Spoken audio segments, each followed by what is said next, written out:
आखिर क्यों गेगे आकुतामी जो कि जेजेके के राइटर हैं, उन्होंने फैंस के मोस्ट फेवरेट कैरेक्टर को ऑफ स्क्रीन डेथ देने का डिसाइड किया, जिसकी वजह से गोजो तो अभी हर जगह पे ट्रेंडिंग पे है ही, पर फैंस उसकी डेथ से इतने ज्यादा अपसेट हैं कि उन्होंने एक्चुअली गोजो को श्रद्धांजलि भी दे दी है, वो भी एक भीड़ भड़ाके वाले ट्रेन स्टेशन में।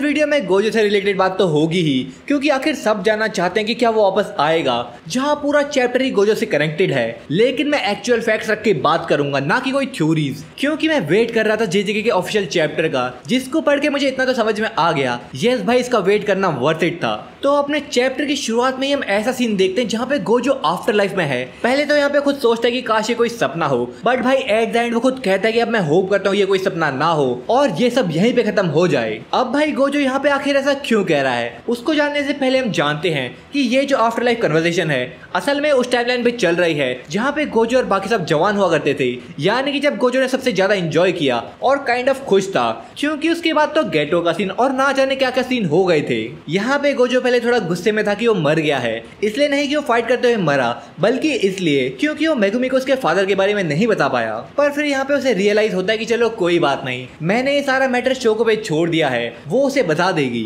गोजो वाज एक्चुअली हैप्पी कि उसे मारने वाला सुकुना था, क्योंकि वो किसी इलनेस या फिर बुढ़ापे की वजह से मरना नहीं चाहता था। पर यहाँ पे इससे ज्यादा शॉकिंग बात फैंस के लिए ये थी कि यहाँ पे गोजो खुद एडमिट करता है कि जो सुकुना था वो सुपर स्ट्रॉन्ग था, और अगर उसपे मेगुमी की टेंशन टेक्निक नहीं भी होती तब भी वो श्योर नहीं था कि वो सुकुना को हरा पाता। गोजो तो भाई यहाँ पे ये तक कहता है कि सुकुना उसके फुल पोटेंशियल में फाइट नहीं कर पा रहा था, और बस इसी चीज का मुझे दुख है कि मैं सुकुना को सेटिस्फाई नहीं कर पाया। अब भाई यहाँ पे इस लाइन से गोजो का मतलब ये है कि सुकुना और गोजो दोनों ही इतने स्ट्रॉन्ग थे कि वो अकेलापन महसूस करने लगे थे। गोजो के पास तो तब भी उसके स्टूडेंट्स थे और बाकी लोग थे जो गोजो से और गोजो जिनसे प्यार करता था, पर सुकुना के पास तो बैटल के अलावा कुछ नहीं था। और क्योंकि यहाँ पे गोजो सुकुना को उसकी फुल पावर में फाइट करने के लिए मजबूर नहीं कर पाया, यानी कि सुकुना का लोनलीनेस दूर नहीं कर पाया, इस वजह से वो थोड़ा अपसेट था, क्योंकि गोजो के लिए भी एक टाइम पे सॉर्सरी बस एंजॉयमेंट और अपने आप को सेटिस्फाई करने के लिए थी, ताकि वो अकेलापन महसूस ना करे, और शायद इसी चीज से गोजो सुकुना को दूर करना चाहता था। पर क्योंकि बार बार यहाँ पे गोजो यही रिपीट कर रहा है कि वो मर चुका है और उसकी डेथ हो चुकी है,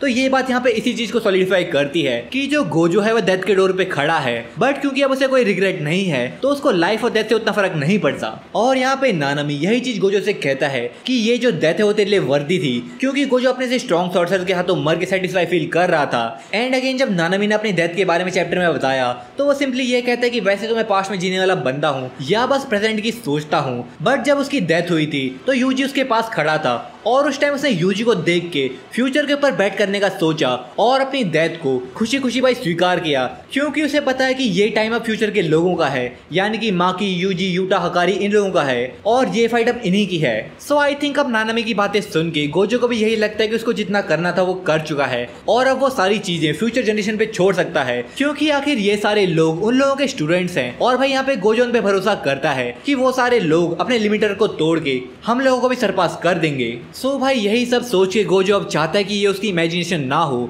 और वो अब सही में डेथ के डोर पे खड़ा हो। पर भाई मुझे तो नहीं लगता कि फैंस इसे मानेंगे और ऐसा कुछ सोचेंगे कि गोजो मरने वाला है, बट अगेन गोजो यहाँ पे अभी मरे हुए लोगों के साथ है, तो अभी आफ्टर लाइफ है या फिर नहीं ये कहना तो मुश्किल है, क्योंकि अगर सच में गोजो की इमेजिनेशन हुई जैसा कि मुझे लग रहा है हो सकती है, तो फिर तो गोजो का ऑब्वियसली कमबैक हो सकता है, क्योंकि यहाँ पे इमेजिनेशन वर्ड को काफी ज्यादा बार एम्फेसाइज किया गया है। एक और चीज यहाँ पे ऐसी है जो मैं मेंशन करना चाहूंगा, क्योंकि भाई इस आफ्टर लाइफ या फिर इमेजिनेशन जो भी कह लो, इसमें भाई लोगों को नोबारा नहीं दिखी, तो वो सोच रहे हैं कि क्या नोबारा जिंदा है, बट आई थिंक यहाँ पे बस वही लोग हैं जो कि गोजो के साथ उसकी जवानी के समर में थे, क्योंकि पीछे हम तोजी को भी सबके साथ देख सकते हैं। सो भाई इससे पहले कि गोजो जिंदा है या फिर नहीं हम उस पे आए, अब बात करते हैं कि आखिर गोजो की डेथ कैसे हुई। तो यहाँ पे सुकुना कुछ समझाते हैं कि असल में उसे मोहरागा की इसलिए नीड नहीं थी कि वो गोजो को हरा सके, और ना वो ऐसे सोच के आया था कि मोहरागा गोजो को हरा देगा, क्योंकि मोहरागा को यहाँ पे सुकुना बस एक मॉडल की तरह यूज कर रहा था, क्योंकि मोहरागा असल में एक बार किसी चीज को अडेप्ट नहीं करता, बल्कि वो अडेप्ट करने के बाद भी और मेथड्स को ढूंढता है।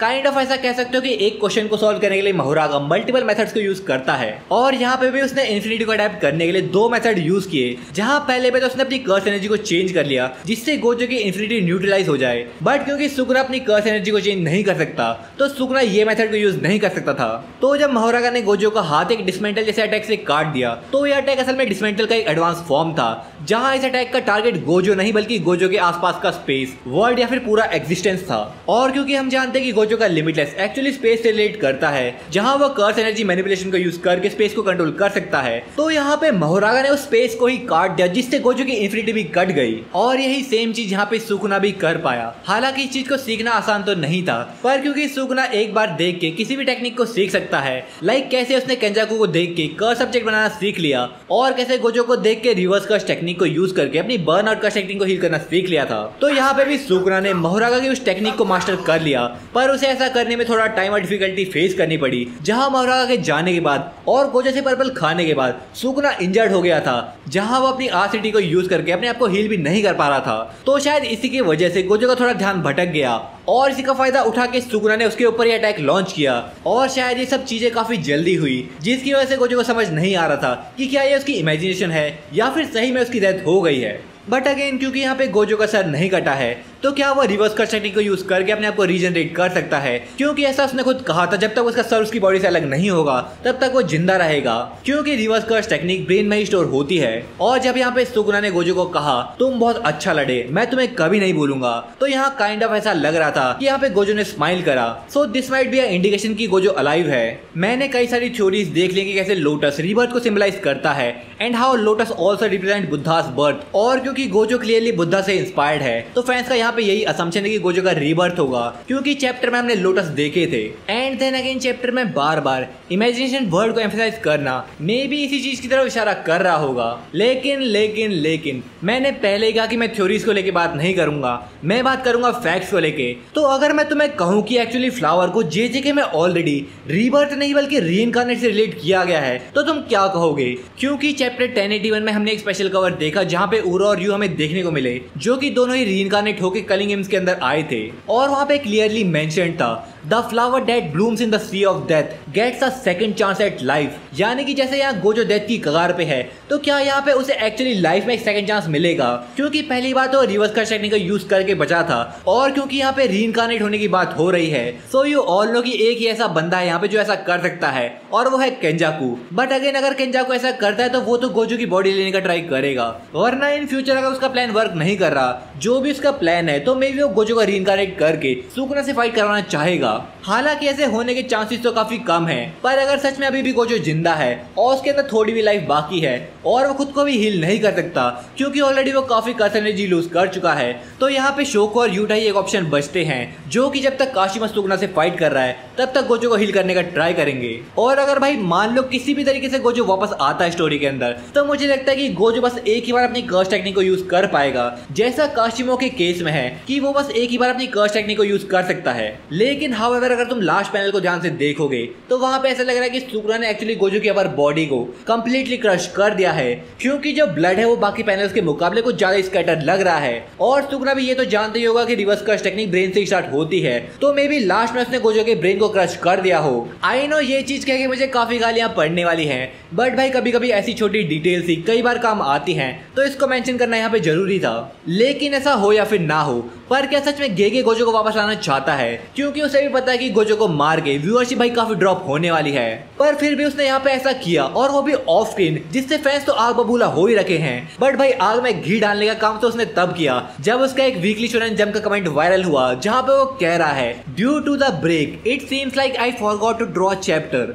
यानी कि ब्रेक की वजह से उसने गोजो की डेथ वाला चैप्टर ही उड़ा दिया और जो चैप्टर 237 होना चाहिए था वो हमें 236 के अंदर देखने को मिला। वेल आई थिंक ये एक पब्लिसिटी स्टंट हो सकता है जो कि उसने जानबूझ के किया हो, या तो हम लोग इस कमेंट को इस तरीके से भी पढ़ सकते हैं कि जो ब्रेक होने की वजह से गेगे आकुतामी को ऐसा लग रहा है कि वो एक चैप्टर ड्रॉ करना भूल गया, ना कि उसने एक्चुअली में एक चैप्टर ड्रॉ नहीं किया। पर भाई जो भी हो, चाहे चैप्टर ड्रॉ हुआ हो या फिर ना हुआ हो, बट आई थिंक कि गेगे शायद ही भाई गोजो को वापस लाना चाहेगा स्टोरी के अंदर, क्योंकि जैसा मैंने शुरू में कहा कि ये जो स्टोरी है वो फ्यूचर जनरेशन के लिए छोड़ी जा रही है। So maybe we all can say farewell to Gojo. और अगर गोजो इन्फिनिटी के साथ वापस आया भी तब भी सुकुना हर बार इन्फिनिटी को उसी अटैक से काट पाएगा, यानी कि भाई जब तक गोजो न्यू पावर्स के साथ वापस नहीं आएगा तब तक तो ये स्ट्रॉन्गेस्ट का टाइटल सुकुना के पास ही रहने वाला है।